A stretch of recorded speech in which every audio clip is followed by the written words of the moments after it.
Beril, talk us through what happened this weekend and the significance of the arrest.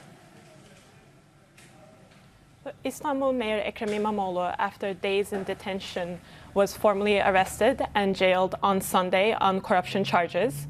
Him and his main opposition party see the move as politically motivated and a way for President Erdogan to bar Imamoglu from competing in the next elections.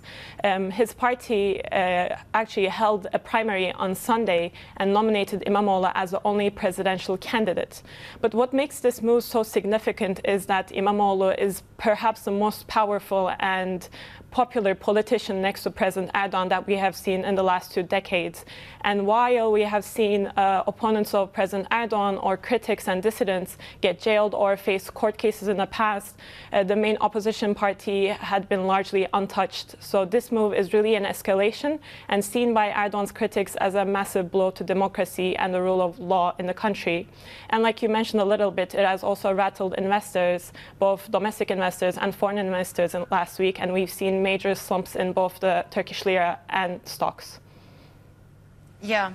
How are the developments of the weekend likely to affect investor sentiment as we start out another trading week?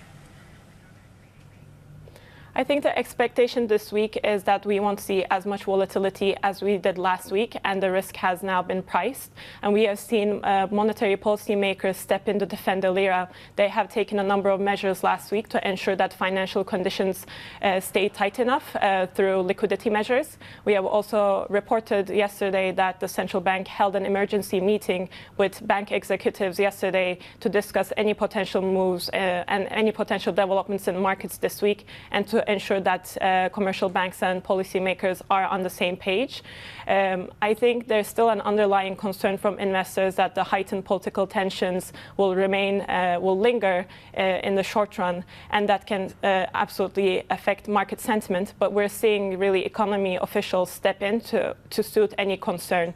But trading in Turkey is only starting, and we'll see future moves in the next few hours.